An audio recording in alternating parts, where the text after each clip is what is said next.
Ce soir, vous allez entendre une histoire très particulière sur la façon dont les grandes compagnies pétrolières ont financé le changement climatique, mais ce n'est pas l'histoire à laquelle vous êtes habitués. Il s'agit d'une autre histoire. Tout d'abord, quelques mots me concernant. Je suis titulaire d'un doctorat en sciences et technologies de l'université de Linköping. Je suis également géographe, et c'est le genre de science qui s'intéresse à tout. Je suis titulaire d'un master en culture et production médiatique. Je suis maître de conférences, mais aussi musicien. Je combine tout cela. J'ai écrit 4 livres. Le premier étant ma thèse de doctorat rédigée en 2012 et intitulée Ordo ab Chao, qui porte sur l'histoire politique des biocarburants dans l'Union européenne. Comme je suis musicien, je me suis demandé si quelqu'un avait publié une thèse de doctorat accompagnée d'une bande sonore. J'ai pensé que cela était peut-être possible ou peut-être pas.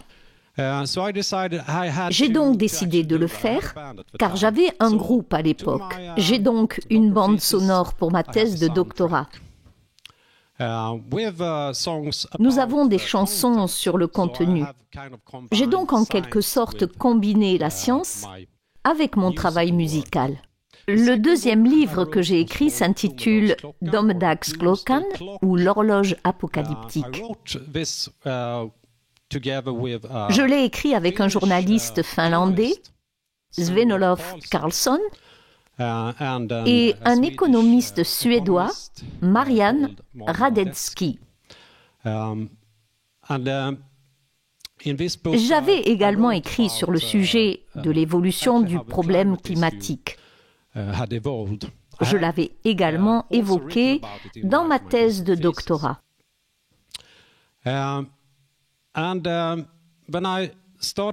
Lorsque j'ai commencé à enquêter sur le sujet, j'ai découvert un nom.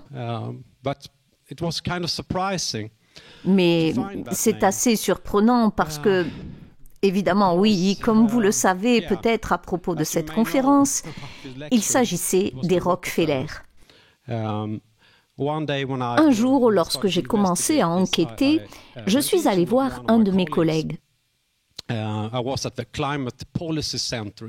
me trouvais au centre de politique climatique de Linköping et, comme j'écrivais sur les biocarburants, je voulais savoir pourquoi Mais quelle était la motivation de ce boom des biocarburants et le changement climatique était l'une de ces raisons. Je lui ai donc demandé, avez-vous une idée pourquoi il y a eu l'émergence de ce problème et d'où cela vient ? Il m'a répondu « Non, je connais juste le groupe d'experts intergouvernemental sur l'évolution du climat et je peux parler des années précédentes et suivantes l'émergence de ce problème. Mais je ne connais pas la longue histoire. Je n'en ai aucune idée, mais j'ai ici quelques documents que vous pouvez consulter. » Je me suis penchée sur ce document et j'ai trouvé cela un peu étrange parce que c'est à l'occasion de quelques réunions dans les années 80 qu'a été créé le groupe intergouvernemental sur le changement climatique. Et l'un des sponsors était le fonds des frères Rockefeller. J'ai trouvé cela très étrange, car il s'agit de la famille pétrolière Rockefeller numéro 1.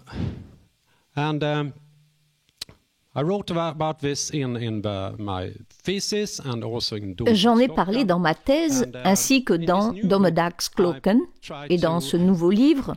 Je voulais vraiment creuser la question et comprendre ce qui se cachait derrière tout cela.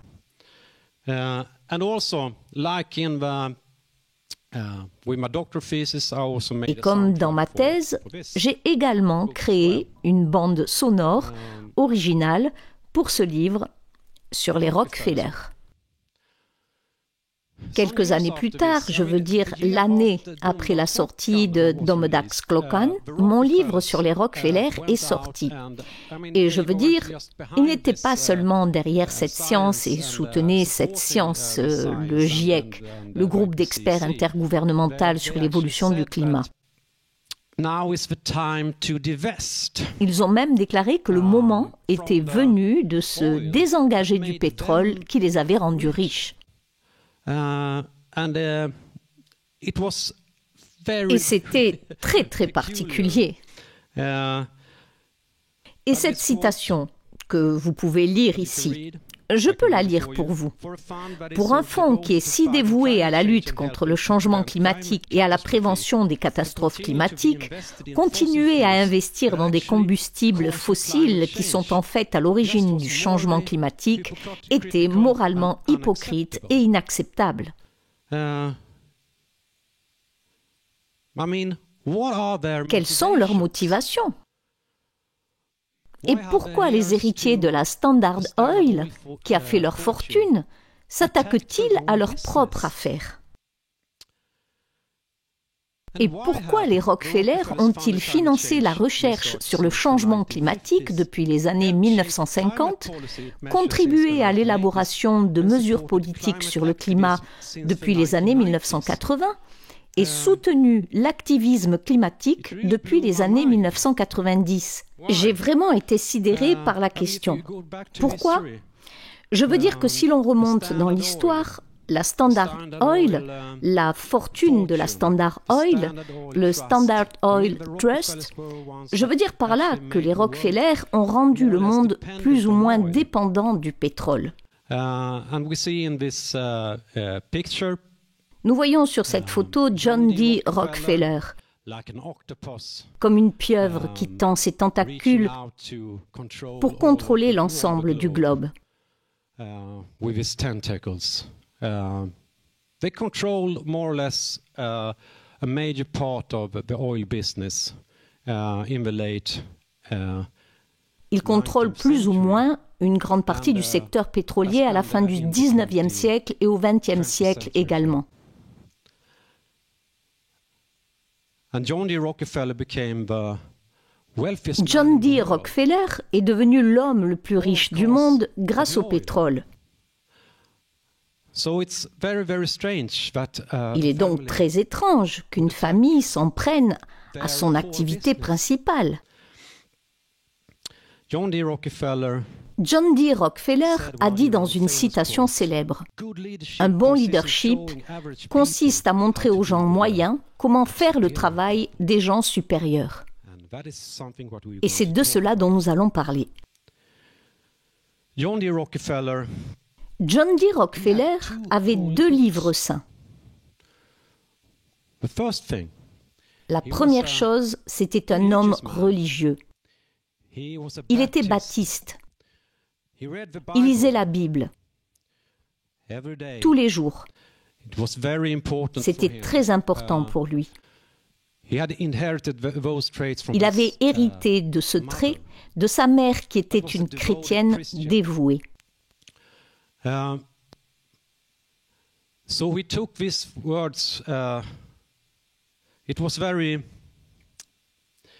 Il était donc très important pour lui de donner quelque chose au monde. Il voulait aussi gagner des choses. Et l'autre chose, l'autre livre saint, c'était son registre de comptabilité. John D. Rockefeller a commencé par être comptable. Il aimait donc compter l'argent qui entrait. Et il protégeait cela. Il avait cette sainte Bible et son registre de comptabilité.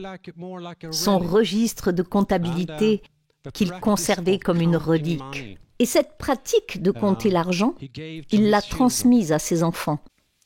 Tout devait être compté. Il aimait l'argent plus que tout. Et donc, il en a fait. Il a fait de l'argent. Mais il pensait qu'il avait la protection de Dieu pour le faire. Et tout cet argent est allé dans la banque. qu'il a créé avec son fils John D. Rockefeller Jr. et qui est devenue la Chase Manhattan Bank. Une banque d'envergure mondiale. Elle était connue sous le nom de Banque du pétrole et le petit-fils de John D. Rockefeller, David Rockefeller, dirigeait la Chase Manhattan Bank.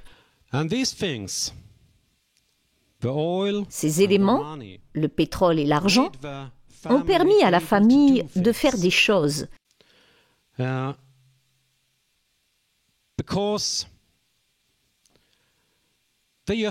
Car elle ne voulait pas seulement amasser de l'argent, elle voulait en faire quelque chose. Ils voulaient contrôler le jeu, contrôler le jeu.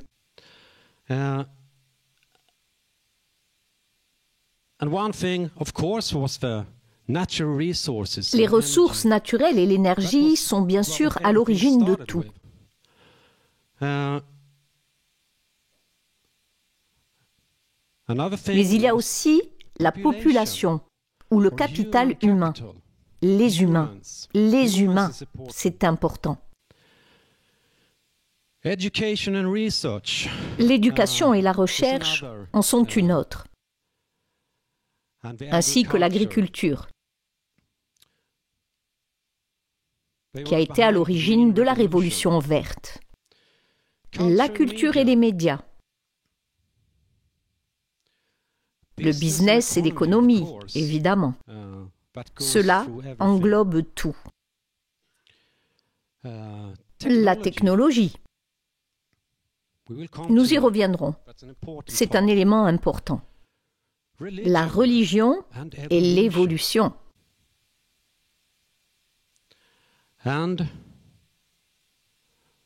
Et la dernière chose, la politique globale et l'agenda.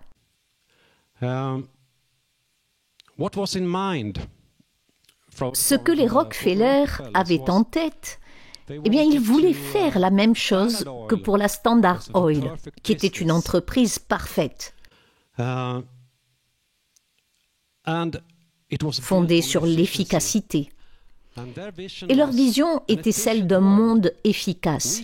Nous pouvons améliorer le monde. Et l'un des objectifs qu'ils poursuivaient, la citation que je viens de dire, est tirée du projet d'études spéciales des années 1950 intitulé « Un nouvel ordre international ». Dans cette citation, on peut lire aussi « Nous ne pouvons pas échapper à la tâche que l'histoire nous a imposée et nous devrions même nous en réjouir. Il s'agit d'aider à façonner un nouvel ordre mondial dans toutes ses dimensions spirituelles, économiques, politiques et sociales. »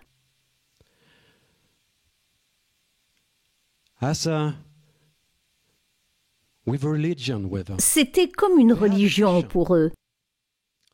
Ils avaient une vision d'un nouvel Éden ou une perfection technologique de l'humanité et du monde. Ils n'étaient pas seuls sur ce point. C'était un grand projet qu'ils partageaient avec les élites des États-Unis, de la Grande-Bretagne et d'autres régions également. Méthodologie. Pour réaliser cet Éden, leur propre Éden, ils ont utilisé la tactique hégélienne, thèse, antithèse et synthèse. Ou, comme le dit Noam Chomsky, problème, réaction, solution.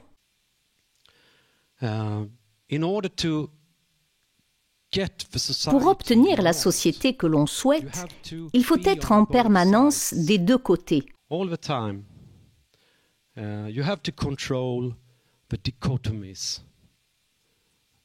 Il faut contrôler les dichotomies, gauche et droite, et jouer avec la gauche et la droite pour arriver à ce que l'on veut.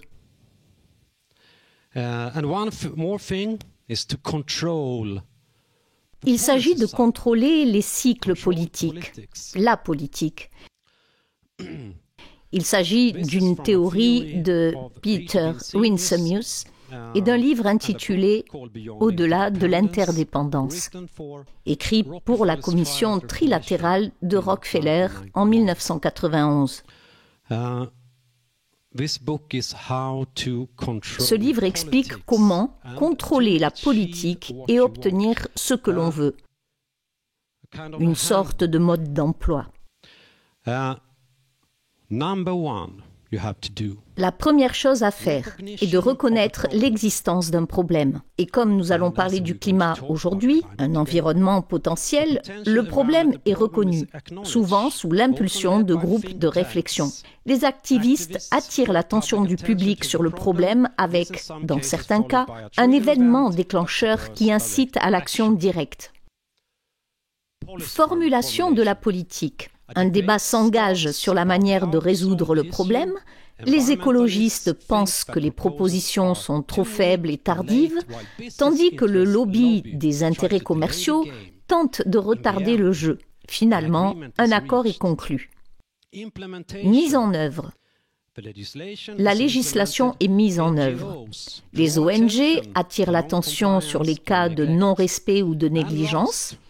Et enfin, le contrôle, le problème environnemental a été sauvé et maîtrisé.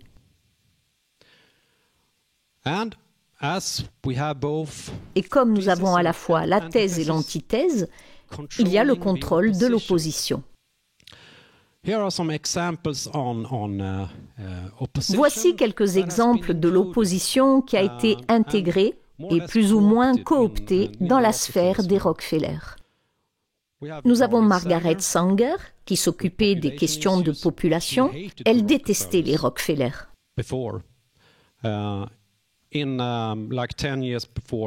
10 ans avant qu'ils ne lui donnent de l'argent, elle était très dure envers eux. Elle les appelait en gros la famille la plus maléfique et la plus impitoyable du monde. Mais plus tard, ils ont uni leurs forces. Jane Jacobs,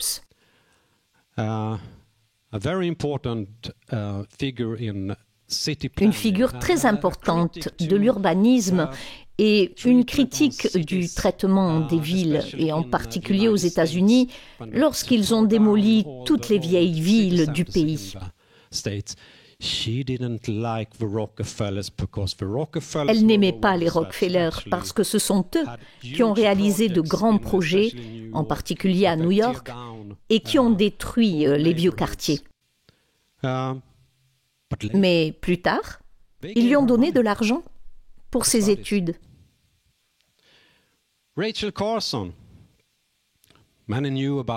Rachel Carson, que beaucoup connaissent, qui est celle qui a plus ou moins lancé l'environnementalisme dans les années 60, et l'environnementalisme le plus populaire. Elle a parlé du DDT, des pesticides et des produits polluants issus de l'industrie des combustibles fossiles. Elle a également reçu de l'argent des Rockefeller. Et enfin, Naomi Klein, très connue aujourd'hui en tant qu'activiste climatique. Elle a expliqué comment les Rockefeller, et plus particulièrement avec leur homme de main, Henry Kissinger, ont lancé la vague néolibérale dans les années 70 et ont corrompu l'Amérique latine, renversé les dirigeants démocratiquement élus et ont soutenu Pinochet et ses dictatures. Elle a également reçu de l'argent des Rockefeller. Alors, mais comment font-ils ? En contrôlant la recherche et l'éducation. C'est une chose très importante. L'une des premières choses que les Rockefeller ou John D. Rockefeller ont faites, c'est de fonder l'Université de Chicago en 1890. Parce qu'ils savaient une chose. Avec une université, vous amenez toutes les grandes connaissances, tous les grands esprits, et vous pouvez en faire des choses avec cela. Et c'est ce qu'ils ont fait avec l'université de Chicago, où nous avons eu le projet Manhattan, qui était l'un des centres les plus importants. À l'université de Chicago, nous avons également trouvé l'horloge de l'Apocalypse, qui oscillera jusqu'à l'Apocalypse. L'école économique de Chicago, les néolibéraux, les néoconservateurs, de nombreuses écoles sont issues de l'université de Chicago. Et à New York, l'université Rockefeller est une université de médecine. Il y a aussi les questions de population, ce qui a été très important pour les Rockefeller avec les questions de santé. Le contrôle de la culture et des médias.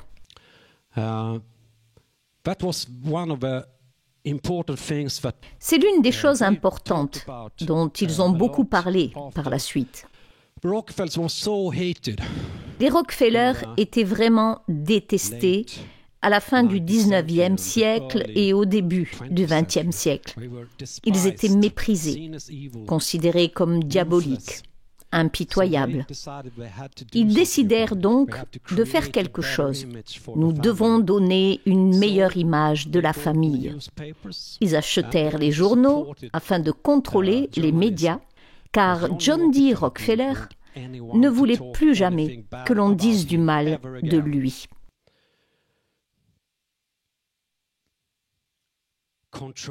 Le contrôle de la peur. Ceci est important. Le contrôle de la peur.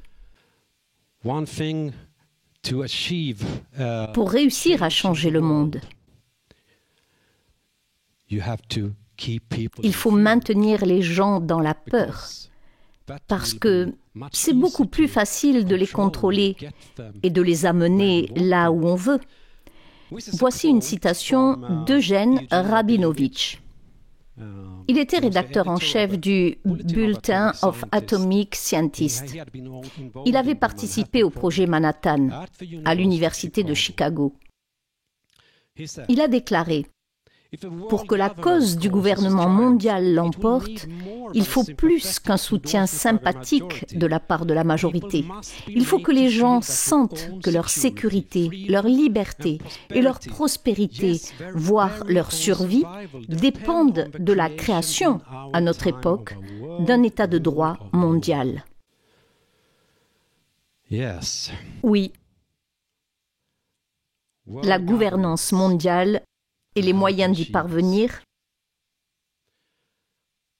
quels que soient les moyens, une chose essentielle est la philanthropie.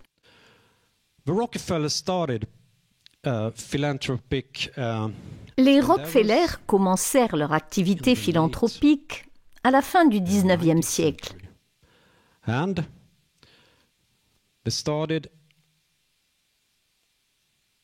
Et ils créèrent une fondation appelée la Fondation Rockefeller en 1913. Leur mission était de promouvoir le bien-être de l'humanité dans le monde entier. Elle fut dirigée par le fils de John D. Rockefeller, John D. Rockefeller Jr. Ils se sont dit, nous allons créer cette fondation et elle fonctionnera de la même manière que la Standard Oil. Mais en donnant au monde, ou plutôt, je dirais, en changeant le monde. La Fondation Rockefeller va soutenir de nombreuses recherches dans les universités, mais elle va jouer un rôle important dans la lutte contre le changement climatique. Passons à présent à la fondation des frères Rockefeller. Rockefeller Jr., John D. Rockefeller Jr. Il a eu 5 fils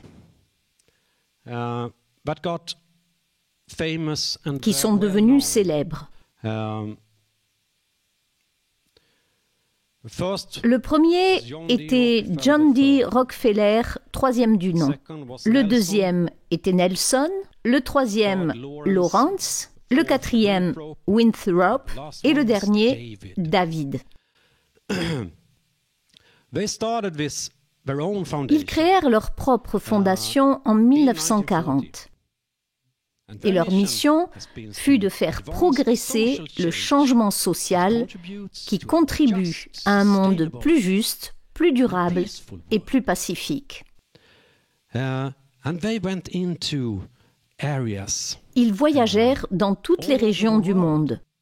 Ils se répartirent plus ou moins les régions du monde. John s'occupait de l'Asie et des questions de population. Nelson de l'Amérique latine et de la politique. Il voulait devenir président des États-Unis. Lawrence s'intéressait aux questions d'environnement ou de préservation.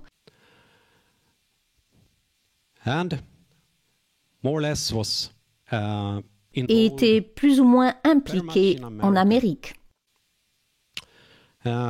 Et également en Europe.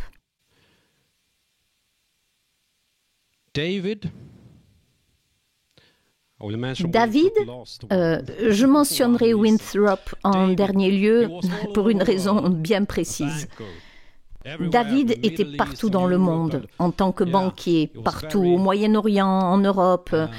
Oui, il était très en vue et on le traitait comme un homme d'État. Il avait son propre avion et il pensait qu'il pouvait se rendre à Moscou s'il le souhaitait et qu'il serait traité comme un roi lorsqu'il s'y rendrait. Le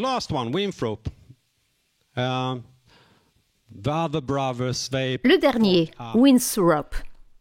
Ses autres frères pensaient qu'il pourrait obtenir l'Arkansas. Il fut gouverneur de l'Arkansas, mais il n'a jamais voyagé dans le monde pour essayer de changer quoi que ce soit.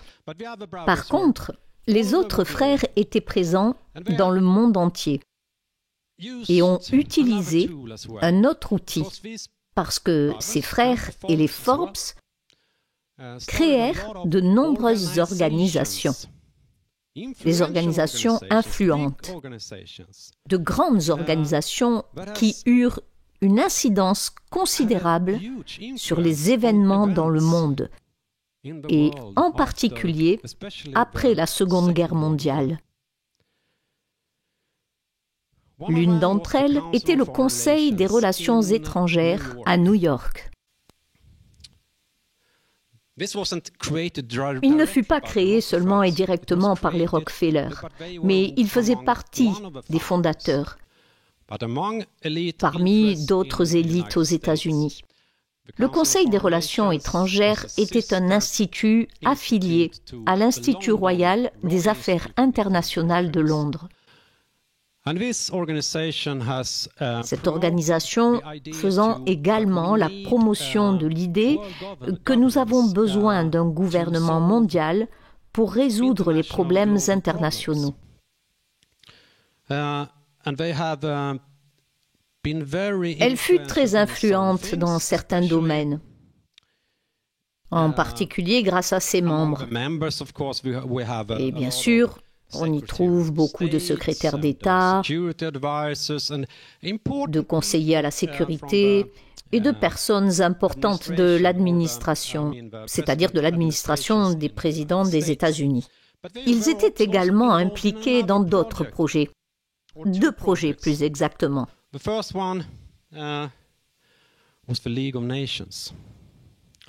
Le premier était la Société des Nations, qui était particulièrement soutenue par les Rockefeller, mais les États-Unis n'ont jamais rejoint l'organisation. Ils ont été bloqués.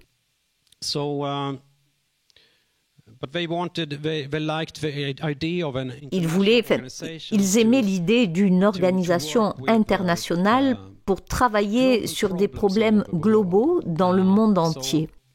Le Conseil des Relations extérieures réalisa une étude à la fin des années 30 et émit l'idée de créer les Nations Unies.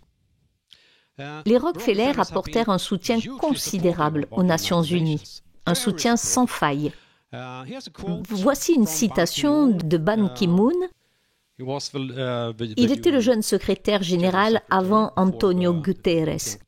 C'était le précédent. Ban Ki-moon déclara « Je suis profondément reconnaissant aux membres estimés de la famille Rockefeller et à la Fondation Rockefeller de poursuivre la noble tradition de soutien aux organisations internationales vouées à la paix. »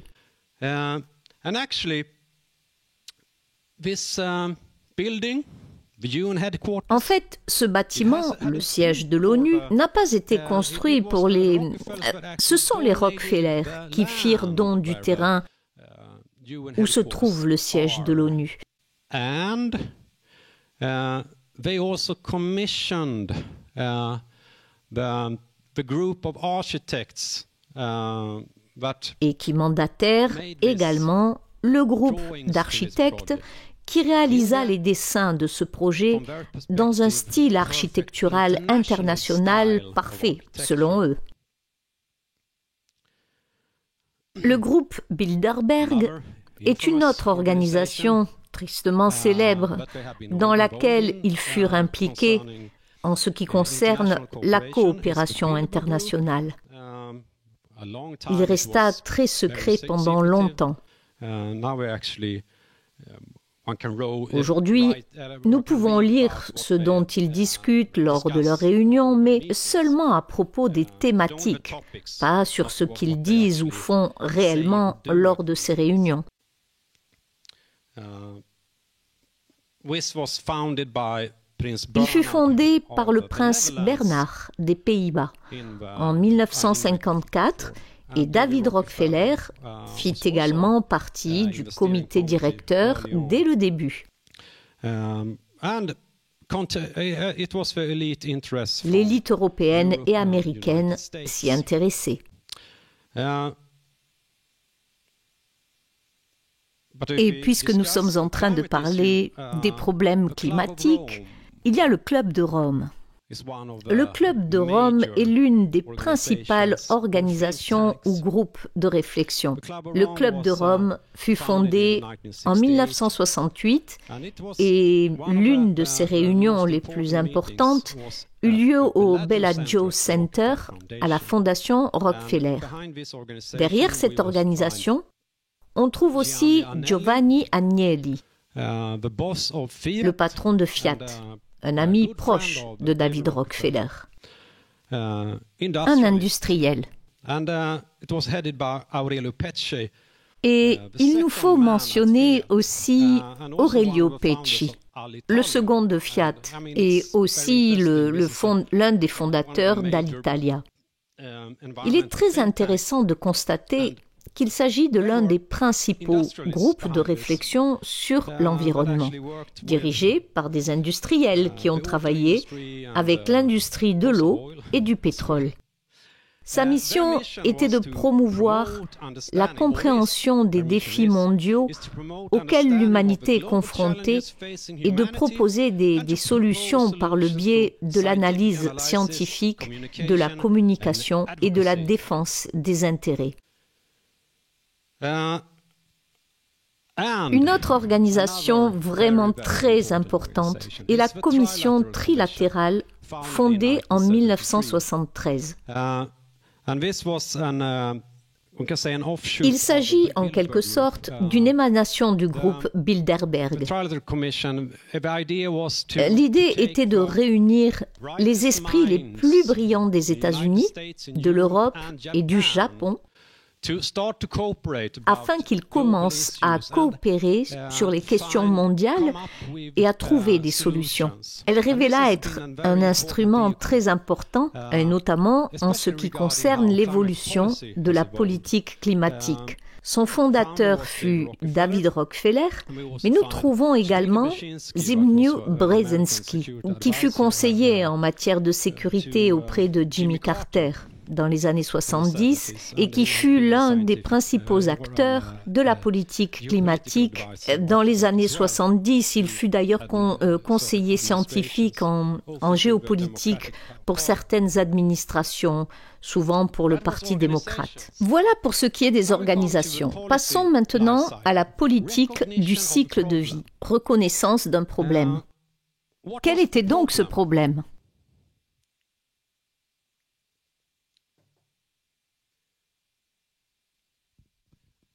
Quel était le problème dont parlaient les frères Rockefeller ? L'un d'entre eux, Lawrence, s'intéressait aux efforts de conservation et aux ressources naturelles. Après avoir constaté les problèmes liés à une population trop nombreuse et à la meilleure façon d'utiliser nos ressources, ils se sont dit qu'il fallait une sorte de planification mondiale des ressources. Ils soutenaient les idées d'un gouvernement mondial et l'idéologie était le malthusianisme.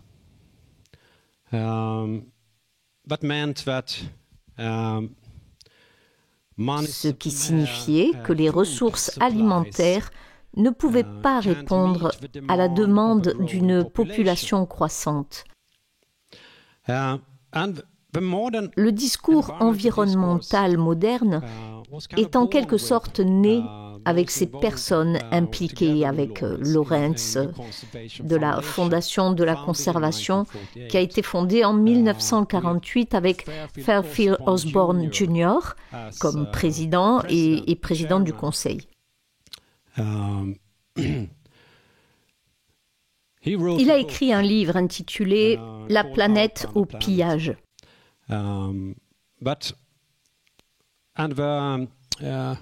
Les conclusions furent reprises plus tard dans des rapports du Club de Rome, mais cela déclencha un débat sur la population dans les années 50.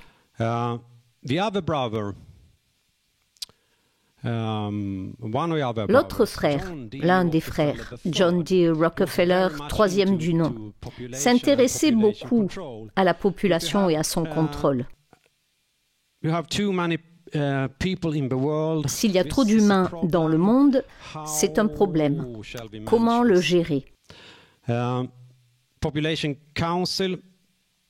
Le Conseil de la population qu'il fonda commença à planifier un plan mondial de contrôle de la population pour réduire la fécondité et aussi des idées pour relocaliser les populations dans le monde afin de réduire la population, la bombe démographique, le problème de la population. Et ce qui est amusant, c'est de savoir pourquoi il y a eu cette explosion démographique. C'était grâce au combustible fossile, le pétrole. So more or less, the Rockefellers created this problem in the beginning, and what they did after this was, Donc, les Rockefeller ont créé ce problème pour ensuite donner des solutions consistant à prendre des mesures de réduction de la fertilité, de stérilisation et de contraception. Et toutes ces choses rapportaient gros.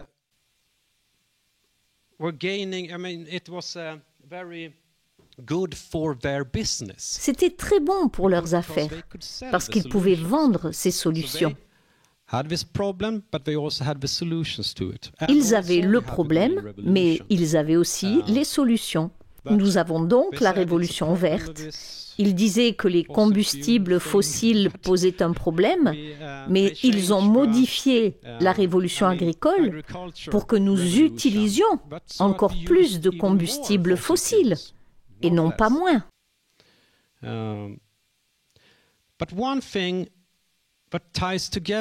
Une chose qui est également liée est que presque toutes les personnes engagées dans le Conseil de la population et la Fondation pour la conservation manigançaient quelque chose. L'eugénisme eut une très mauvaise réputation après la Seconde Guerre mondiale.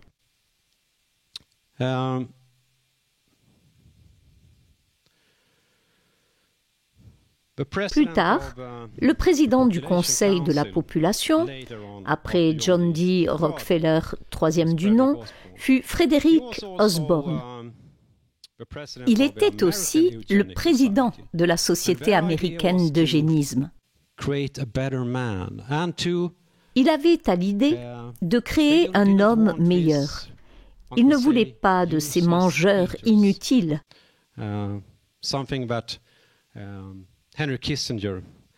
Comme le dit plus tard Henry Kissinger.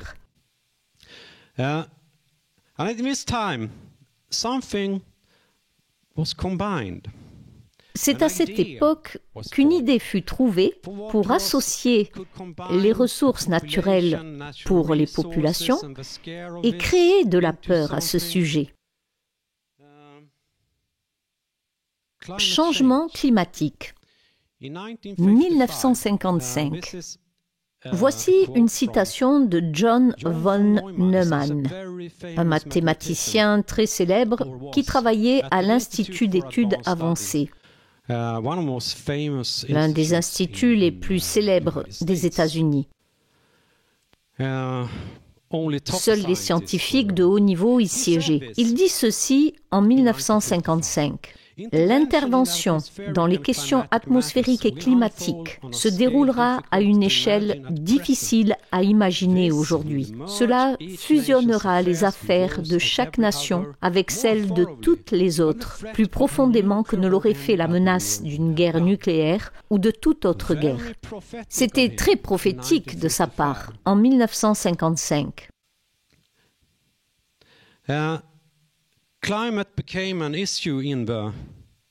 Le climat devint un problème dans les années 50, en grande partie parce que l'armée américaine disposait de fonds importants à utiliser. L'armée s'intéressait au climat et à la météo. Il est important en temps de guerre de connaître cela. La météo et le climat sont donc importants pour les militaires et à cette époque, ils commencèrent également à utiliser des ordinateurs pour calculer des choses, notamment la façon dont le dioxyde de carbone pourrait éventuellement modifier la météo ou le climat. The climate models that we use today have a long background and a history, and it comes from the 50s. Les modèles que nous utilisons de nos jours pour le climat ont une longue histoire. Cela date des années 50. L'un des scientifiques présents lors de la création du Conseil de la population s'appelait Roger Revelle. Il s'est intéressé à la question du dioxyde de carbone et à l'ancienne théorie de Svante Arrhenius, dont il devint l'un des principaux promoteurs dans les années 50 et 60. Nous avons aussi Carl Gustav Rossby, qui fit ses études, je veux dire qu'il était aux États-Unis et qu'il a développé la météorologie à l'Université de Chicago. Et les Rockefeller fondèrent l'Institut océanographique de Woodhull. Nous avons également un autre scientifique, Walter Orr Roberts, qui joua un rôle très important dans les années 60 et 70 en expliquant comment le dioxyde de carbone pouvait changer les choses.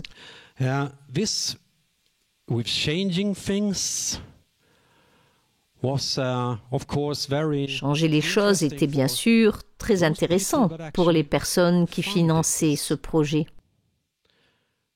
À la fin des années 1950, la fondation des frères Rockefeller rédigea un rapport intitulé « Projet d'études spéciales », un travail très ambitieux. Je dirais qu'à peu près tous les hommes intelligents y participèrent. Je pense que seuls des hommes ont participé à ce rapport.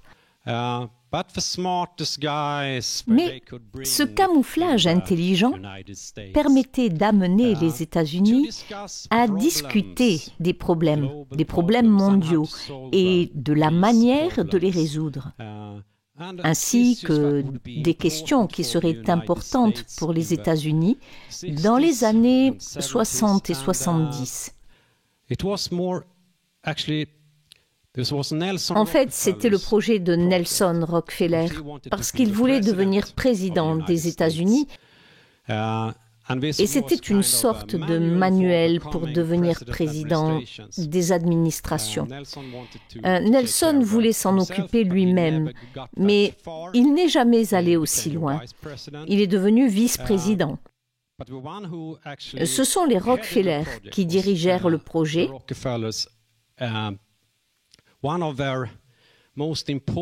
Et l'une des figures les plus importantes qui coopérait avec eux depuis lors fut Henry Kissinger.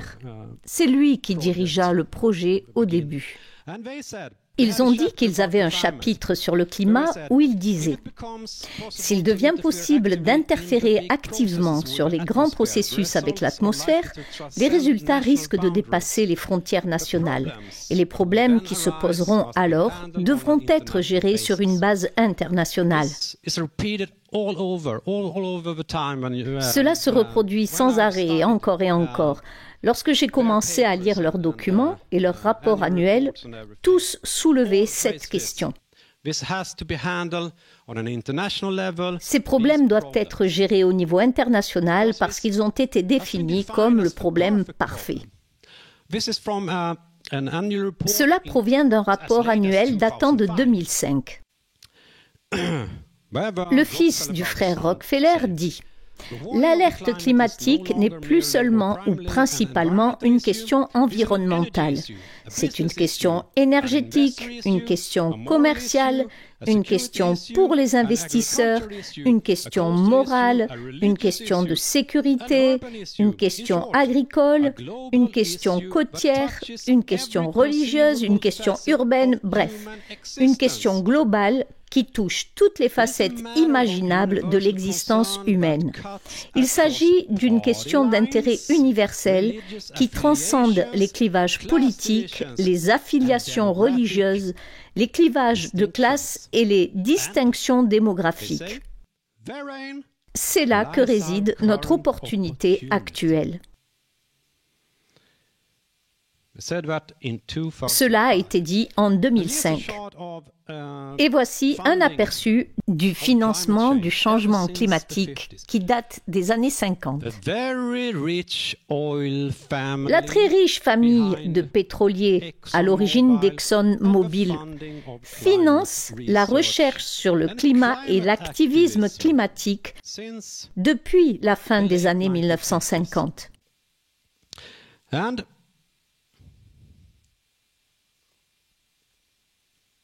Je vais en parler. En 1965, le climat a été discuté pour la première fois au niveau présidentiel aux États-Unis. C'était le président Lyndon Johnson. Il faut se rappeler que ce projet à statut spécial était une sorte de manuel pour les présidents de l'époque. Lyndon Johnson a déclaré dans un discours « Cette génération a modifié la composition de l'atmosphère à l'échelle mondiale par le biais de matériaux radioactifs et d'une augmentation constante du dioxyde de carbone due à la combustion de carburants fossiles. » C'est Roger Revel qui est à l'origine de ce rapport et qui a écrit le chapitre sur le dioxyde de carbone et les questions climatiques. Roger Revel qui était présent lors de la première réunion réunion du Conseil de la population sur la discussion d'un plan mondial pour freiner la croissance de la population. La deuxième chose, Lawrence Rockefeller était un très bon ami de Lady Bird Johnson, l'épouse du président. Il a fait partie de presque toutes les commissions sur l'environnement dans les années 50 et 60 et il a participé à ce discours que le président a prononcé.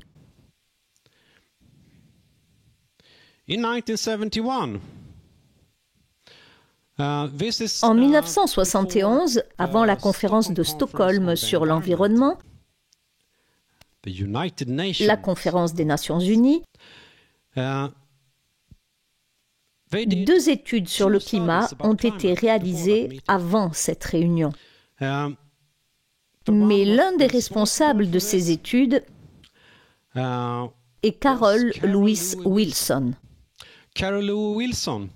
Il était un ami personnel de Nelson Rockefeller et a été impliqué dans ce projet de statut spécial à la fin des années 50. Il faisait partie du comité directeur du Club de Rome. Il est devenu membre de la commission trilatérale. Il était également avec David Rockefeller, directeur du Conseil des Relations extérieures.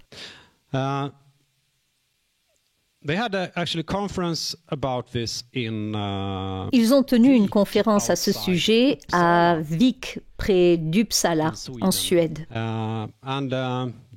où l'Académie royale des sciences y a participé. Ce rapport était très important car il abordait tous les aspects de la façon dont les humains peuvent intervenir dans les systèmes climatiques. Le dioxyde de carbone n'était qu'un des problèmes. Un autre rapport expliquait comment la libération d'aérosols dans l'atmosphère pouvait bloquer le soleil et refroidir le climat. Mais le problème avec ce rapport, c'est que l'homme est la cause de ce phénomène, l'intervention de l'homme.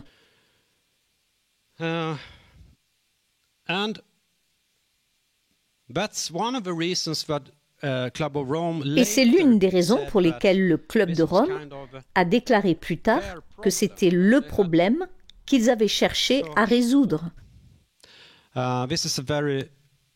C'est une citation très célèbre. Je ne sais pas si tout le monde ici l'a déjà vue. Elle est tirée d'un rapport du Club de Rome datant de 1991. Et elle dit: en cherchant un ennemi commun contre lequel nous pourrions nous unir, nous avons eu l'idée que la pollution, la menace du réchauffement climatique, les pénuries d'eau, la famine et autres choses feraient l'affaire.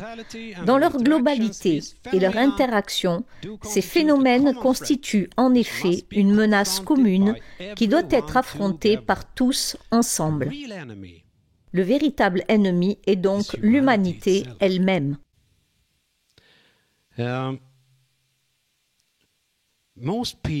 La plupart des gens pensent que si vous parlez aux jeunes aujourd'hui, ils pensent que c'est le mouvement écologique qui a créé cela et qui a fait réfléchir les compagnies pétrolières sur ce que nous faisions et tout le reste. Ce n'est pas du tout le cas.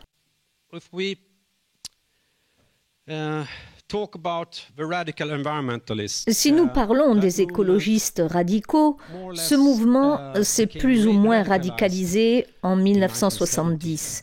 Ils ont organisé ce qu'ils ont appelé la Journée de la Terre. Ils ont repris tous les problèmes qui avaient été discutés durant les années 50 et 60, en particulier les questions de population. Nous pouvons le voir sur cette photo qui illustre les problèmes de population.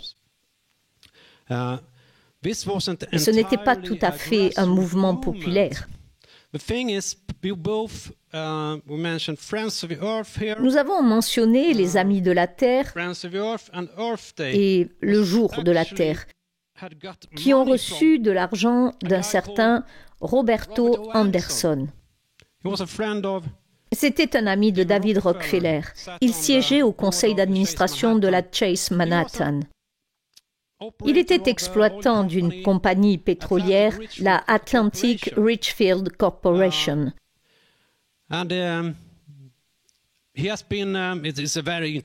Il a fait l'objet d'un livre très intéressant intitulé « Homme du pétrole, environnementaliste et son rôle de premier plan dans le mouvement écologique international ». Et c'est très amusant parce qu'il parle pour la première fois de forage pétrolier.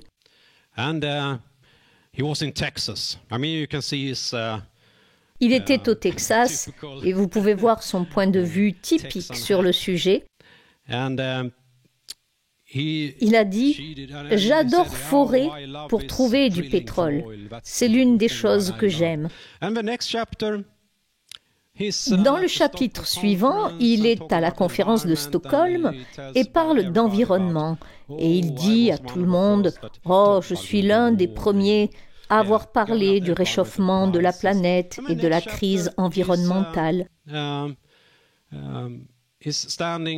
le chapitre suivant, on le voit qu'il se tient à côté d'un grand navire qui transporte du pétrole et vante à nouveau le pétrole. Et dans le dernier chapitre, alors qu'il a fait toutes ces choses pour l'environnement, que fait-il ? Il crée une nouvelle entreprise pétrolière au Texas pour les derniers jours de sa vie. En 1972, la grande réunion sur l'environnement s'est tenue à Stockholm. La conférence, s'appelait « Une seule terre », a été l'une des plus grandes conférences que vous et moi ayons vues et qui a eu une grande influence sur l'agenda environnemental. L'homme à l'origine de cette conférence, ou son secrétaire général, était Maurice Strong. Maurice Strong était un ami de la famille Rockefeller. Il siégeait au conseil d'administration de la fondation Rockefeller. Il a fait partie du Club de Rome et est devenu membre de la commission trilatérale. Les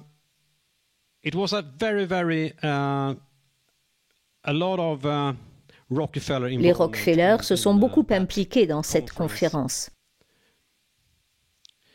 En 1973, lors de la conférence de Stockholm, ils ont parlé de ces questions environnementales, de tous ces problèmes que notre civilisation avait créés, ou peut-être la civilisation que les pétroliers avaient créée pour nous. Mais tout était de notre faute. En 1973,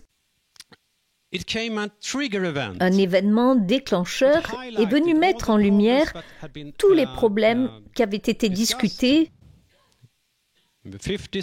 dans les années 50-60 et au début des années 70.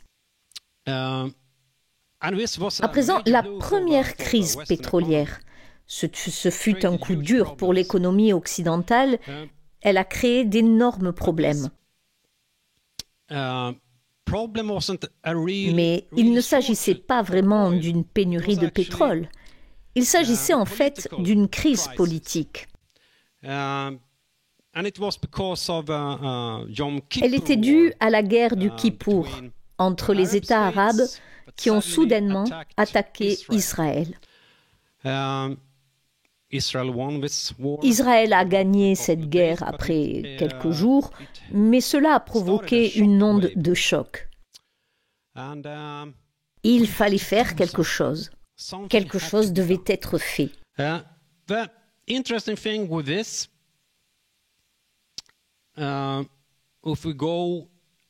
Ce qui est intéressant, c'est que quelques décennies plus tard, l'un des acteurs impliqués dans cette affaire, le Cheikh Ahmed Zaki Yamani d'Arabie Saoudite,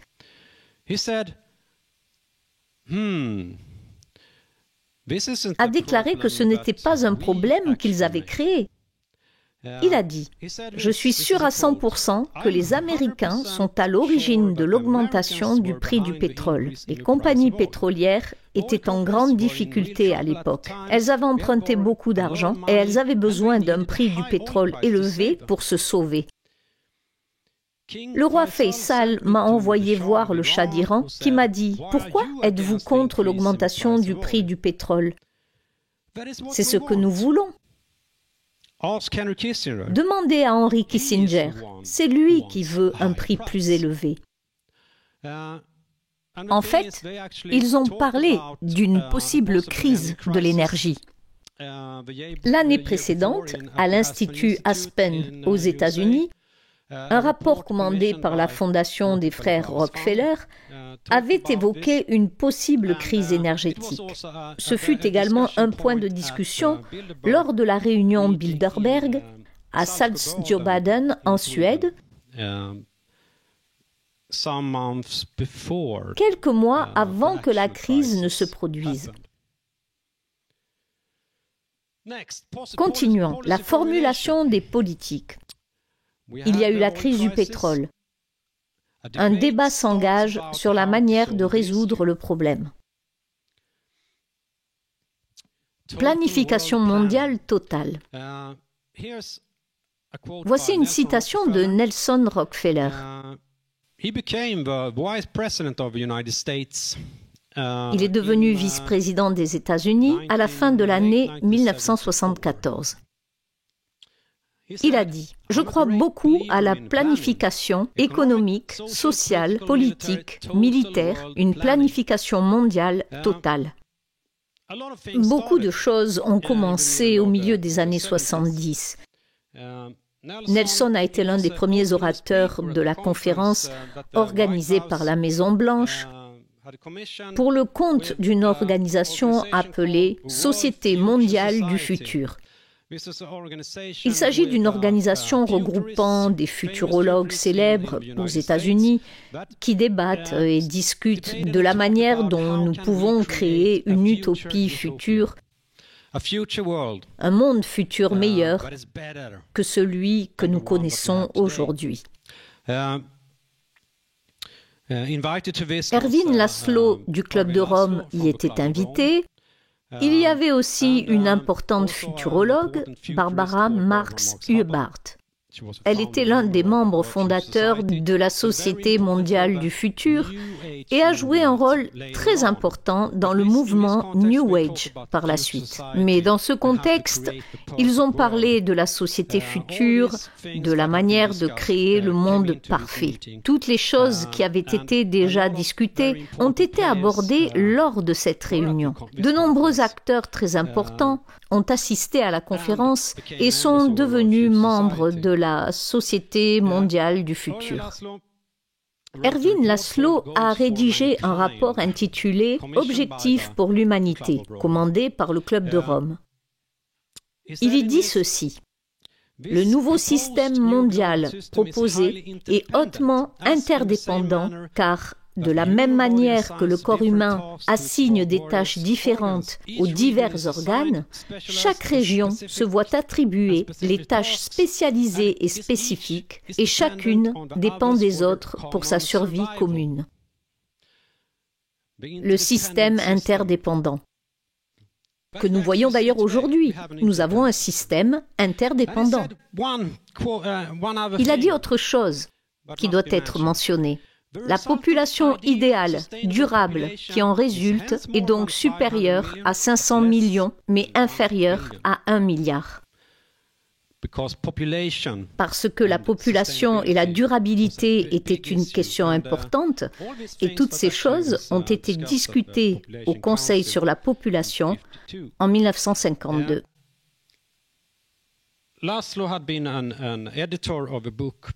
Laszlo a été l'éditeur d'un livre dans lequel il parlait de cette utopie durable qui est un plan en fait. J'ai ce livre chez moi. Il est très intéressant d'ailleurs et il s'intitule « Humanisme cosmique et unité mondiale ». Il est écrit par le philosophe Olivier Reiser, professeur à l'université de Pittsburgh. Et dans ce livre, il parle de créer quelque chose comme une société parfaite. Et il utilise un langage religieux et qui parle de la reconstruction du temple de Salomon. Une utopie techno-spirituelle. Parce que l'une des choses que les futuristes ont décidé de faire, c'est de combiner la science et la religion. Et cela a une influence considérable sur le mouvement New Age qui est apparu après lui. Dans les années 1980, la fondation des frères Rockefeller a lancé le programme One World, un monde. C'est là que nous parlons d'interdépendance. Il est dit, One World était une réponse à la situation mondiale qui, selon le comité, était devenue dangereusement nationaliste, isolationniste, lourdement armée et destructrice des ressources naturelles. Il est reconnu que les nations sont devenues économiquement et écologiquement interdépendantes et que la consommation des ressources, la dégradation de l'environnement et la sécurité internationale devait donc être abordé sur une base régionale et mondiale. Et vous voyez, c'est la même chose. C'est une sorte de mantra. Ils avaient décidé que le temps de l'action climatique était venu et qu'ils devaient inscrire le changement climatique à l'ordre du jour international. Et ils avaient deux objectifs. Distiller un consensus sur la science du climat et deuxièmement, faire avancer la discussion sur le changement climatique de la communauté scientifique à l'arène politique. À cette époque, le président de la fondation des frères Rockefeller était David Rockefeller. Et Henry Kissinger faisait également partie du conseil d'administration. On retrouve donc les mêmes personnes que dans les années 50.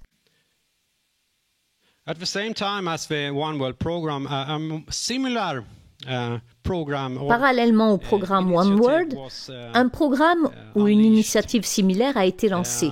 Il était dirigé par Gro Harlem Brundtland. Elle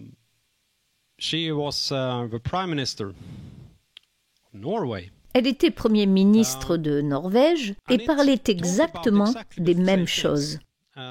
Ils ont rédigé un rapport intitulé « Notre avenir commun ».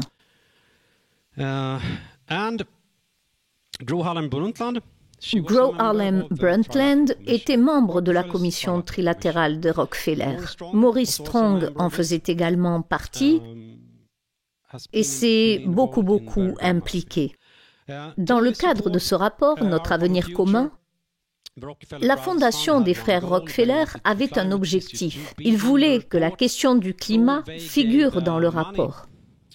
Ils ont donc donné de l'argent au directeur de l'Institut suédois Bayer pour qu'il l'inclue dans le rapport. C'est la commission trilatérale qui a rédigé ce projet. Et l'auteur principal était très lié au réseau Rockefeller.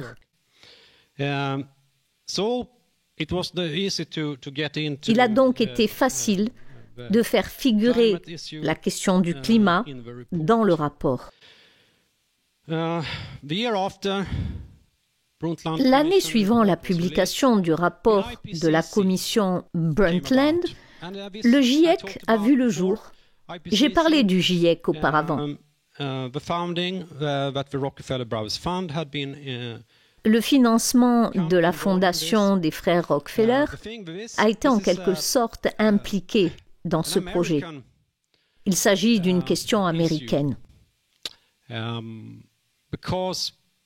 Mustafa Tolba, the head of the United Nations Environmental Program, he asked. En effet, Mustafa Tolba, directeur du programme des Nations Unies pour l'environnement, a demandé à George Shultz, secrétaire d'État américain, d'organiser cette entreprise et de définir ce qu'elle devait faire. C'est donc l'administration présidentielle de Ronald Reagan qui est à l'origine de ce qui est devenu le GIEC. ils ont rédigé ce que le GIEC était censé faire, à savoir analyser les bases scientifiques du risque du changement climatique d'origine humaine, ses impacts potentiels et les options d'adaptation et d'atténuation des effets. Un an seulement après que les activistes climatiques ont commencé à en parler,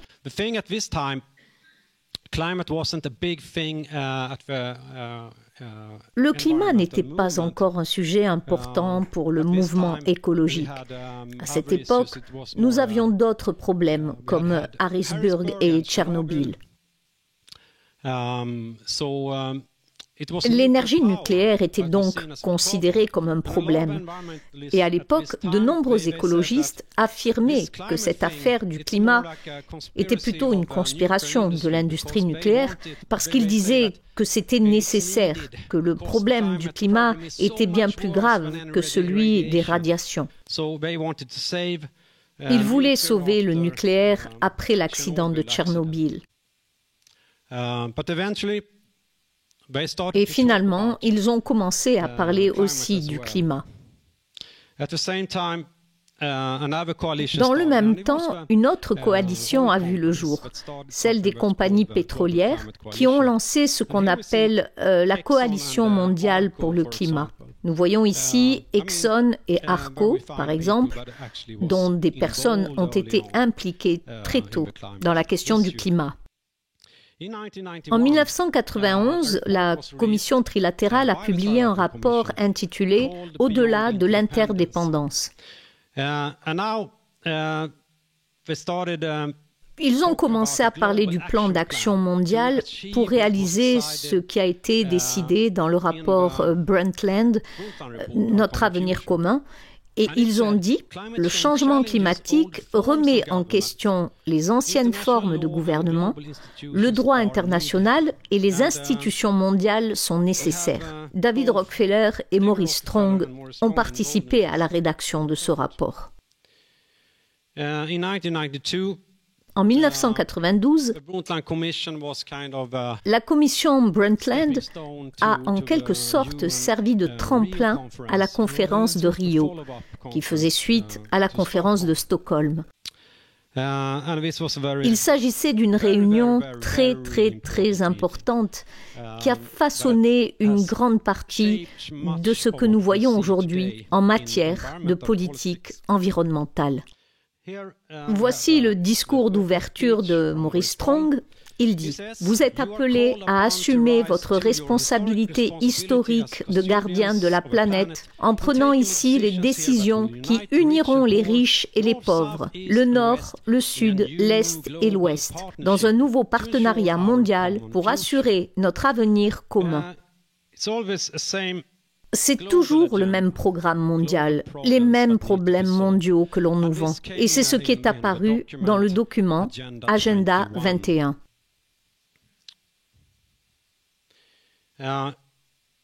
Cette conférence a également donné naissance à la Convention cadre des Nations Unies sur les changements climatiques, qui a lancé des conférences annuelles pour négocier ce qu'il faut faire au sujet du climat et comment gérer ce problème.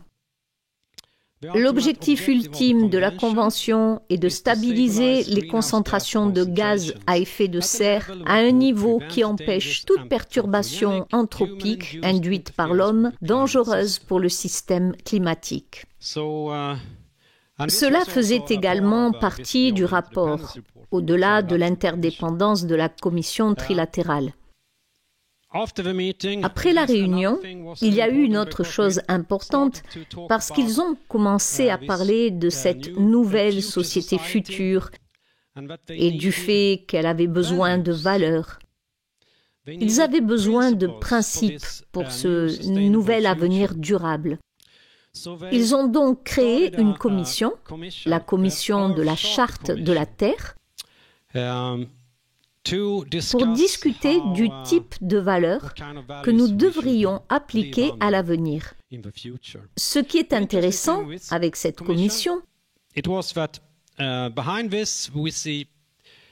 Queen Beatrix c'est que la reine Béatrix des Pays-Bas she actually asked a demandé à Mikhail Gorbatchev et à Maurice Strong to lead de la diriger.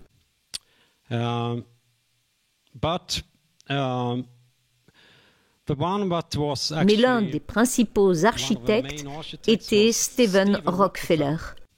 And it was actually he was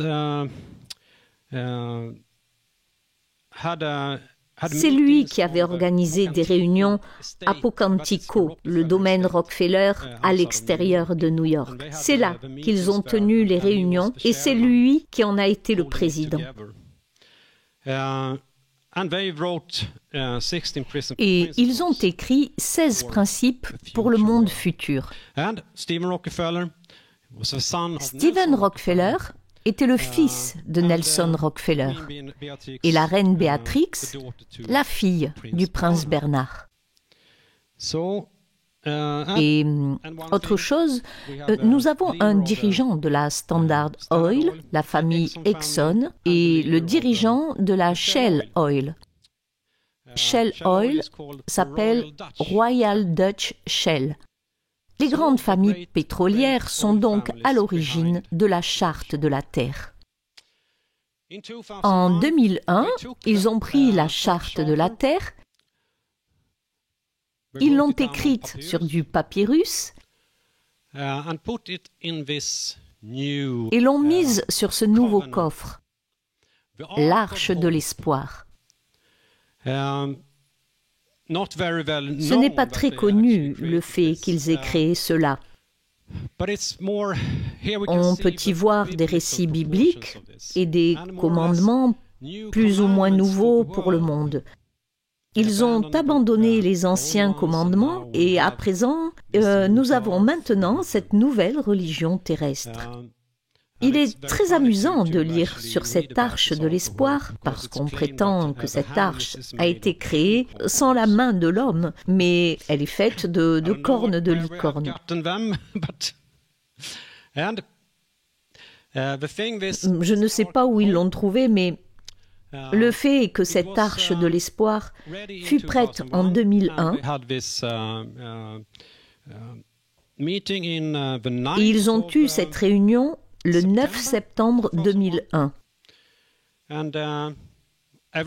tout le monde sait ce qui s'est passé le 11 septembre. Les deux tours se sont effondrées.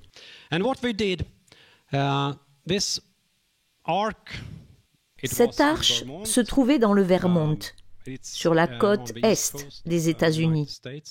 Et ils ont décidé d'organiser une procession pour marcher avec elle en souvenir de ce qui s'était passé et pour en parler. C'est-à-dire pour mettre en lumière les problèmes mondiaux, le terrorisme mondial et tout ce que nous devons faire pour coopérer et nous unir. Ils l'ont donc transporté jusqu'au quartier général des Nations Unies et l'y ont exposé. Les années suivantes, en 2002, Stephen Rockefeller a donné des fonds de démarrage à un autre projet. Mais il avait aussi des liens avec la Suède, à l'Institut de l'environnement de Stockholm. Il s'agissait d'un plan pour le monde de demain, la grande transition ou la grande transformation, comme on dit généralement aujourd'hui, la promesse de l'attrait des temps à venir. Et l'on peut voir ici un globe qui est montré en pièces détachées. Voilà, c'est quelque chose que vous pouvez voir ici. Un monde en proie à des problèmes, mais on peut réassembler les pièces et l'améliorer. En 2005, le climat est devenu un sujet vraiment majeur avec l'ouragan Katrina, en particulier aux États-Unis. Et avec Katrina, le prophète climatique est arrivé. Al Gore, en 2006, et son très célèbre film, Une vérité qui dérange. Al Gore a été membre, et est toujours membre, de la Société future mondiale. Et il est très attaché à ces solutions futuristes sur la question du climat. Il a également fait partie d'une organisation appelée l'Institut du Congrès pour l'avenir et d'une autre appelée Globe, que l'on peut lire dans mon livre. Il est très intéressant de voir ces liens entre la pensée futuriste et le climat. En 2009, Henry Kissinger, il ne meurt jamais ce monsieur, il est toujours en vie. Je ne sais pas ce qu'il mange ou de quoi il est fait. Je pense qu'il a 95 ans à l'heure actuelle. Quelqu'un le sait? Il a déclaré dans le New York Times en 2009, je cite, « Le défi ultime consiste à transformer les préoccupations communes de la plupart des pays et de tous les grands pays concernant la crise économique, ainsi que la crainte commune du terrorisme djihadiste, en une stratégie commune renforcée par la prise de conscience que de nouveaux problèmes tels que la prolifération, l'énergie et le changement climatique ne peuvent être résolus au niveau national ou régional. » Ça semble très familier, n'est-ce pas? C'est un peu comme dans le projet d'études spéciales dans les années 50. Et c'est ce qu'il a dit dans le New York Times à propos de ce nouvel ordre mondial.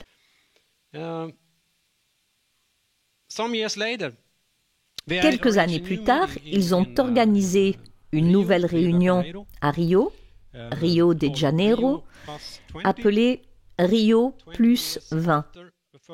20 ans après la première réunion, elle s'intitulait « L'avenir que nous voulons ». Mais l'avenir de qui?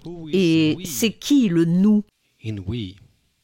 Le fait est que cette devise est issue de réunions qui se sont tenues à la propriété de Pocantico, dans la propriété des Rockefeller, à l'extérieur de New York.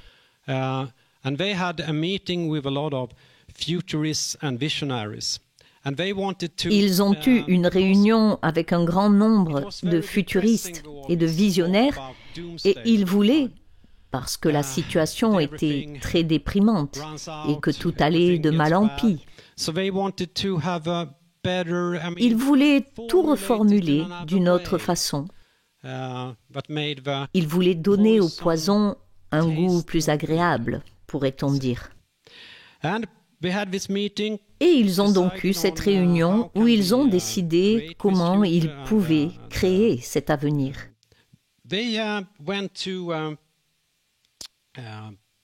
Ils sont allés voir Ban Ki-moon aux Nations Unies et lui ont remis un rapport. Et Ban Ki-moon a dit « Merci, merci beaucoup. J'adore cette devise et je pense que nous devrions avoir une prochaine conférence sur l'environnement. » Il en a tiré de nombreuses idées. En 2014, la Marche mondiale pour le climat s'est déroulée à New York. C'est la même année où Rockefeller a déclaré que nous allons maintenant nous désengager des combustibles fossiles qui nous ont rendus très riches. En fait, ils ont également financé la marche populaire pour le climat et ont plus ou moins créé l'organisation 350.org. Et ils sont aujourd'hui à l'origine d'une grande partie de l'activisme climatique dans le monde. Naomi Klein fait partie de ces organisations.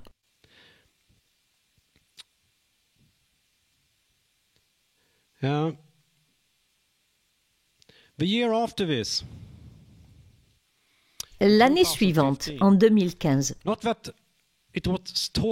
ce n'est pas que l'on en ait beaucoup parlé, Mais c'est l'année où les objectifs globaux ont été décidés.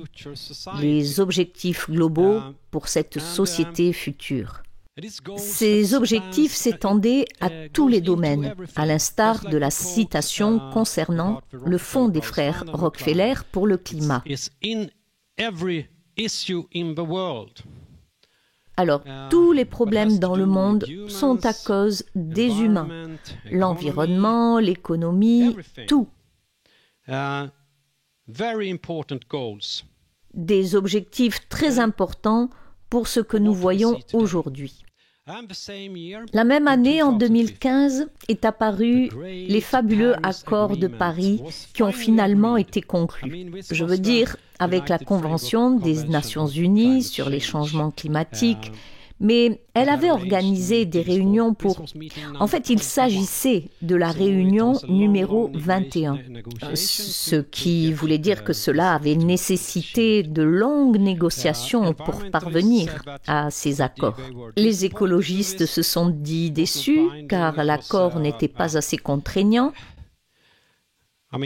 Some polluters would be allowed to build no certains pollueurs ne seraient plus autorisés à construire de centrales au charbon, mais ils ont estimé que ce n'était pas un très bon accord. Mais le fonds des frères Rockefeller l'a adoré. Ils pensaient que c'était le meilleur résultat qu'ils pouvaient obtenir et qu'ils devaient maintenant commencer à travailler sur ce projet et le rendre plus musclé. Donner plus d'argent aux organisations pour qu'elles mettent en œuvre la législation. Et de quoi s'agissait-il? En quoi consistait la mise en œuvre? Quelle était la solution à tous ces problèmes? Elle n'est arrivée qu'un mois plus tard. La 4e révolution industrielle. Lors de la réunion de Davos du Forum économique mondial en 2016. Klaus Schwab, le chef du Forum économique mondial, le président, avait un nouveau testament avec les grandes solutions. Et il a dit lors de cette réunion à propos de la révolution. Dans sa forme déshumanisée la plus pessimiste, la 4e révolution industrielle pourrait en effet avoir le potentiel de robotiser l'humanité et donc de nous priver de notre cœur et de notre âme. Est-ce que cela ressemble à une bonne révolution pour nous? Voilà le conseil d'administration du Forum économique mondial. Le Forum économique mondial qui est extrêmement puissant, où nous avons toutes les banques du monde. La Banque d'Angleterre, la Banque d'Amérique, la banque russe Sberbank et la Banque mondiale, le FMI. Et les grandes entreprises, toutes les grandes entreprises du monde sont au Forum économique mondial. Toutes les grandes entreprises du monde aiment tout ce qui se passe dans le Forum économique mondial et elles en font évidemment partie. Elles aiment cette révolution car elle crée de l'argent et des opportunités. Alors, quelle est la forme de cette révolution industrielle ? Alors, 2 ans plus tard, un nouveau livre a été présenté par Klaus Schwab, non pas écrit par lui, mais par tous les groupes de travail du Forum économique mondial. Il y présente une vision très extrême de la façon de résoudre ces problèmes mondiaux. Premièrement, étendre les technologies numériques. L'Internet des objets, car tout devrait être connecté à tous les appareils que nous possédons, et même aux humains. Deuxièmement, réformer le monde physique, et que cela soit connecté avec une intelligence artificielle qui s'occuperait de tout, et des robots. Et troisièmement, vous pouvez penser aux racines eugéniques de la façon dont ce problème a commencé. Altérer l'être humain. Ils ont dit cela à cette réunion. Altérer l'être humain. Cela ressemble drôlement aux nazis, je dirais. Altérer l'être humain avec la biotechnologie et la neurotechnologie. Et enfin, intégrer l'environnement avec la géo-ingénierie et la technologie spatiale. Alors, ils ont donc créé des problèmes et maintenant, ils ont trouvé des solutions et font du globe une grosse expérimentation avec de la géo-ingénierie. Et qui va aimer ceci? Eh bien, voici un autre Suédois. Il était à l'université de Stockholm, tout comme moi. Johan Rockström. Il occupe une position très importante. Il est aujourd'hui le patron de l'Institut de Potsdam à Berlin. Et il dit ceci: la 4e révolution industrielle peut nous conduire à un avenir sans carbone si nous agissons maintenant. Et avec Christiana Figueres, qui était à la tête de la Convention des Nations Unies sur les changements climatiques, et qui est aussi une vieille amie des Rockefeller. Ils ont dit qu'avec Davos 2018, lors de son lancement, ils ont dit « Nous rassemblerons une coalition de grandes entreprises technologiques pour lancer une feuille de route disruptive à San Francisco afin de changer le cours de l'histoire. Notre objectif est de transformer 10 millions d'entrepreneurs, d'ingénieurs et d'autres personnes travaillant dans le secteur de la technologie en gestionnaire de plans. Quels que soient les travaux de ces grands esprits, la stabilité et la résilience de notre climat pour les générations futures doivent être le chemin à suivre. » Avons-nous vraiment voté pour cela? Il s'agit d'un système d'une nouvelle économie, mais nous parlons en fait de technocratie. La technologie.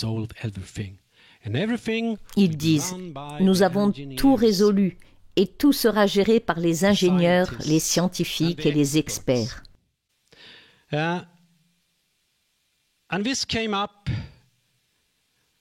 Cette question a été soulevée au niveau du G20. Le G20 est un autre objectif qui s'est concrétisé en 2008. Il s'agit d'un nouveau forum mondial destiné à changer le monde et à traiter les problèmes mondiaux émergents qui doivent être résolus. Le G20 a pris cette 4e révolution industrielle et l'a combinée avec les objectifs mondiaux qui s'étendent à tous les domaines, absolument tous les domaines. Il s'agit de technologie, que de technologie. Le Forum économique mondial de cette année en est un exemple. Ils associent les technologies à chaque objectif. Premier objectif, l'éradication de la pauvreté, empreinte numérique activée par l'IA pour l'accès au crédit, à l'argent mobile. Il s'agit en fait d'un système de crédits sociaux. Et ils le disent dans ce rapport, des crédits sociaux, et aussi de créer l'obéissance des citoyens au système. C'est un rapport très intéressant qui peut être téléchargé gratuitement sur Internet. Chaque objectif est de se connecter à l'intelligence artificielle et à la technologie. C'est la solution pour eux. Et il y a une question à se poser. Comment cela peut-il résoudre le problème dont nous parlons? Comment?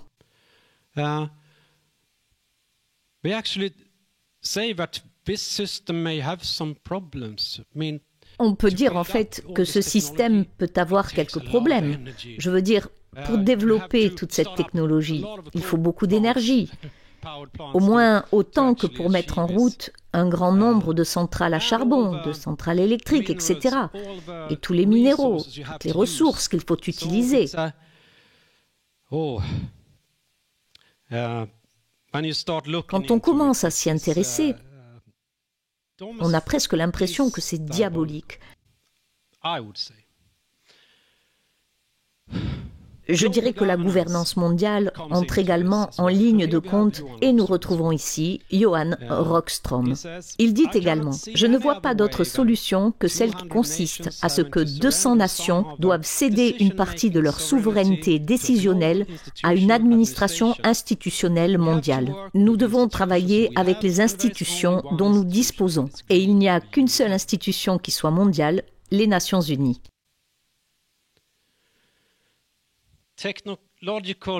Totalitarisme technologique. Des avertissements ont été lancés à ce sujet il y a des années. Voici Dirk Helbing. Il est à la tête d'un projet de recherche appelé Futur ICT. Il travaille sur ces technologies et sur la manière de collecter des informations sur chaque citoyen, chaque processus, en fait tout ce qui se passe dans le cadre d'un projet financé par l'Union européenne. Il travaille actuellement sur ce projet et il dit « Qu'avons-nous créé ? Un monstre. Il devient de plus en plus évident que tous les futurs du fascisme ont été mis en œuvre numériquement ou sont en train de l'être. Ils pourraient être utilisés à l'échelle de la société à tout moment. »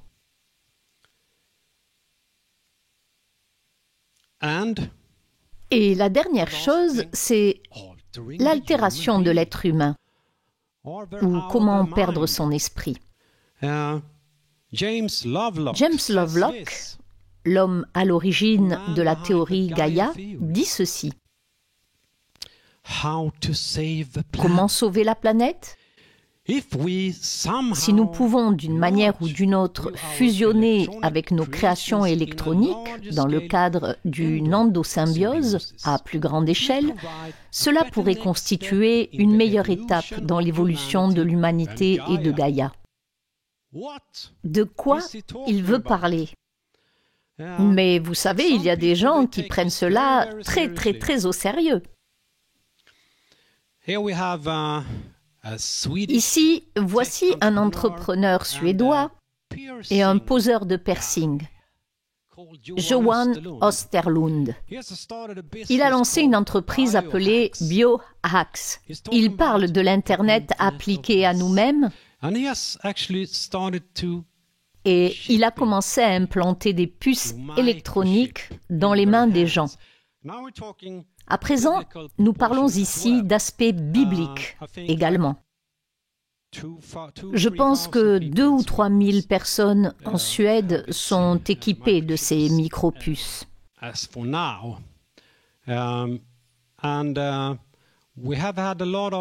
Il y en a eu beaucoup, surtout dans les pays nordiques. Il y a eu une conférence ici, en Finlande, à ce sujet, avec un mouvement biohacker, et il s'agit d'aller de pair avec la technologie.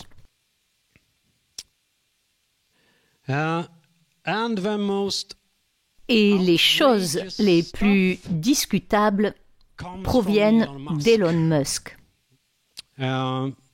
Avec son discours sur le Neuralink pour implanter des micropuces cérébrales en vue de nous connecter à la base de données mondiale.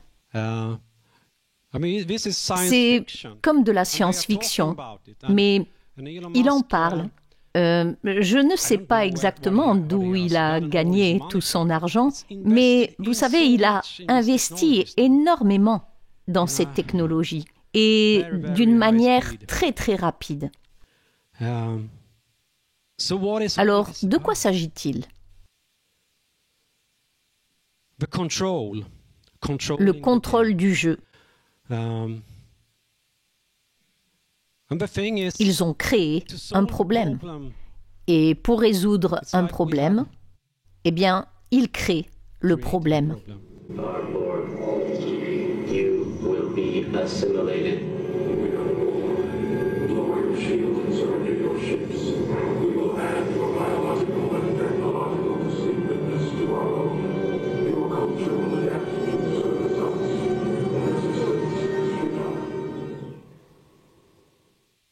Est-ce donc cela l'avenir que nous voulons?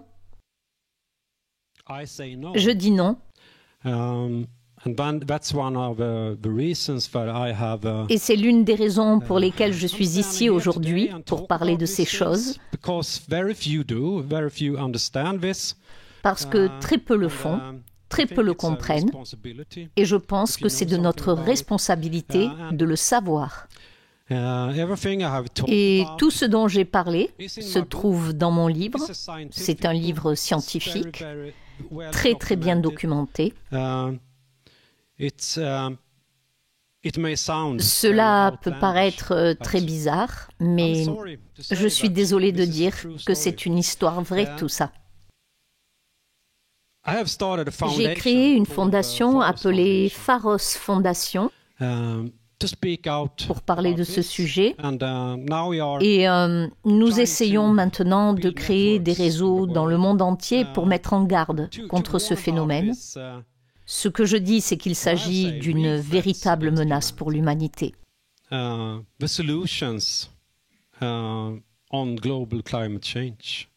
Les solutions sur le changement climatique et l'environnement semblent contre-productives. Vous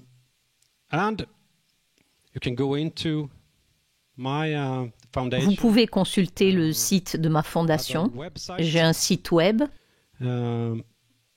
Ça s'affiche à l'écran, ainsi qu'une adresse mail.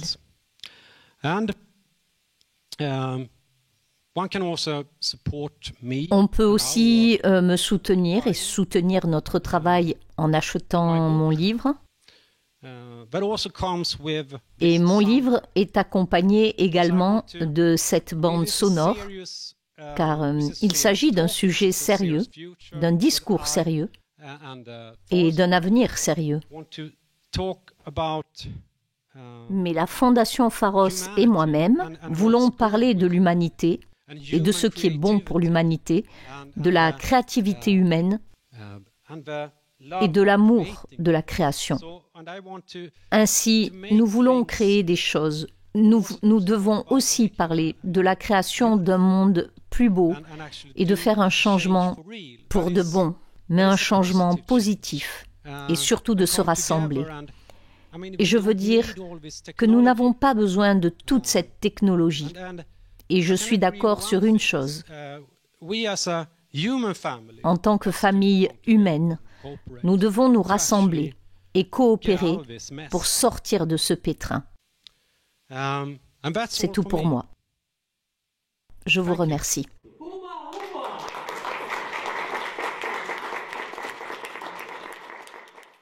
Chers camarades, si tu veux plus de contenu, de réinformation, d'éducation populaire et de formation intellectuelle, n'hésite pas à faire un don sur notre page Tipeee.